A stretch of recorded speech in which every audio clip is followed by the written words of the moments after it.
موٹی موٹی چادریں خریدیں، پھر کمبر سے کہنے لگے ان میں سے جو تمہیں پسند ہو لے لو۔ ایک چادر اس نے لی، دوسری حضرت علی نے اوڑھ لی۔ خلیفہ کا اپنے غلام کے ساتھ یہ حسن سلوک دیکھ کر لوگ دنگ رہ گئے۔ ایک دفعہ حضرت علی کی کھوئی ہوئی زرہ ایک یہودی کو مل گئی۔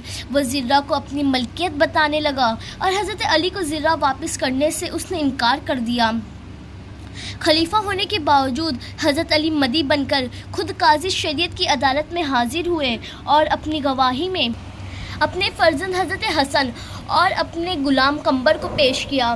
قاضی نے ان دونوں کی شہادت قبول کرنے سے انکار کر دیا اور کہا کہ بیٹی کی گواہی باپ کے لیے اور غلام کی گواہی اپنے آقا کے لیے ناقابل قبول ہے۔ خلیفہ وقت مقدمہ ہار گئے۔ اس بے مثال انصاف کا یہودی کے دل پر بہت اثر ہوا۔ اس کو اپنے کیے پر سخت شرمندگی ہوئی۔ عدالت سے باہر نکل کر اس نے کہا آپ کی صداقت میں کوئی شک نہیں، یہ زرہ آپ ہی کی ہے۔ وہ زرہ حضرت علی کو لوٹا دی۔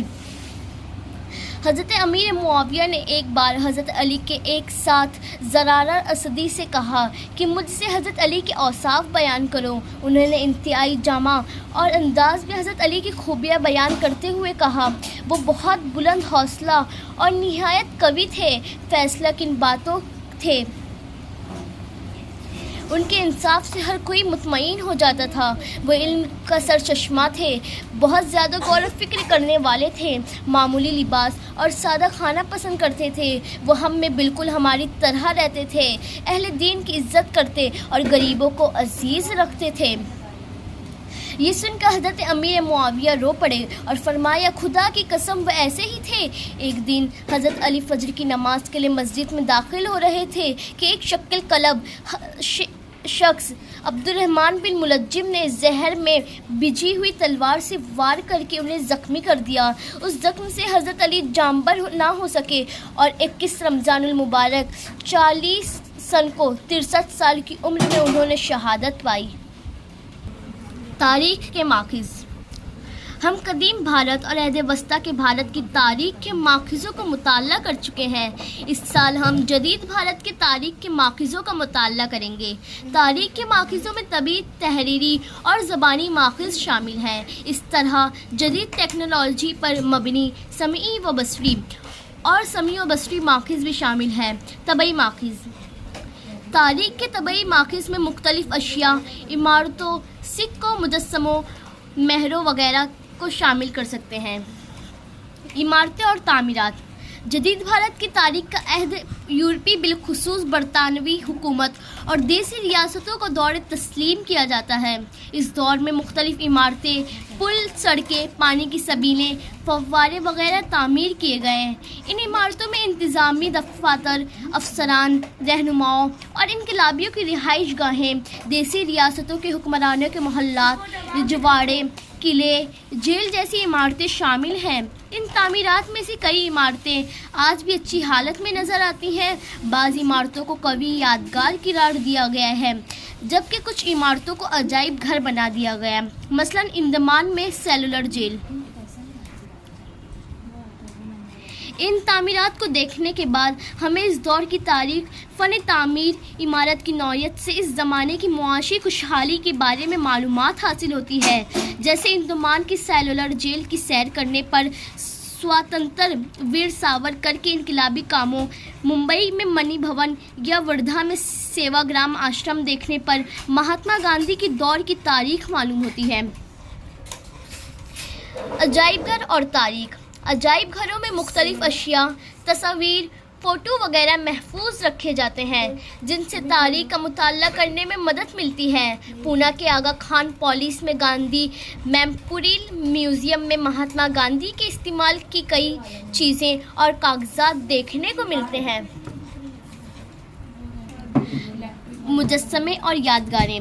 آزادی سے قبل اور آزادی کے بعد کے عہد میں کئی شخصیات کی یادگاریں مجسمے کی شکل میں قائم کی گئی ہیں۔ یہ مجسمے بھی جدید بھارت کی تاریخ کے مطالعے کے نقطہ نظر سے اہمیت کے حامل ہیں۔ مختلف مجسموں کے ذریعے اس زمانے کے حکمرانوں اور سماج کے محترم افراد کے بارے میں معلومات حاصل ہوتی ہے۔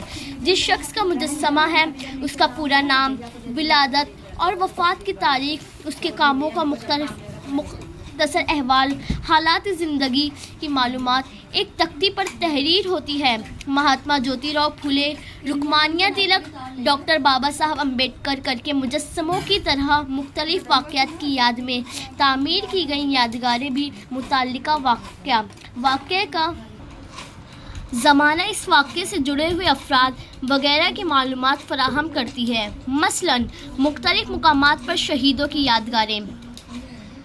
عمل کیجیے، آپ کے قرب و جوار میں موجود یادگاروں اور مجسموں کے بارے میں معلومات حاصل کیجیے۔ اس واقعے یا شخص کے بارے میں جو معلومات حاصل ہو اس کا اندراج کیجیے۔ تحریری ماخذ۔ جدید بھارت کی تاریخ کے تحریری ماخذ میں درج ذیل وسائل شامل ہیں۔ تحریری ماخذ: خط و کتبات، غیر ملکی افراد کے اندراجات، اخبارات، سوانح عمریہ، رسائل، کارخانوں کی ریکارڈ، آبیتی کتابیں۔ اخبارات و رسائل: اخبارات سے عصری واقعات سے متعلق معلومات حاصل ہوتی ہے، اسی کے ساتھ واقعے کا جامع تجزیہ، محترم شخصیات کی موافق و مخالف رائے اداریے شائع ہوتے ہیں، ہمیں ان کے ذریعے زمانے کی سیاسی، سماجی، معاشی اور تہذیبی تبدیلیوں کی معلومات حاصل ہوتی ہے۔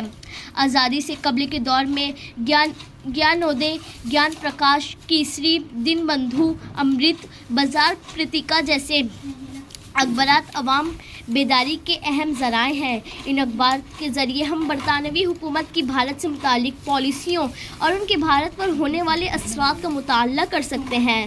برطانوی دور میں اخبارات صرف سیاسی نہیں بلکہ سماجی بیداری کے وسائل کے طور پر بھی کام کر رہے تھے۔ دشنو شاستری، چپلو نکر کے ماہنامے، نبند مالا اور لوک ہت وادی عرف گوپال ہری دیشمکھ نے پربھاکر نامی ہفت روزے لکھے گئے۔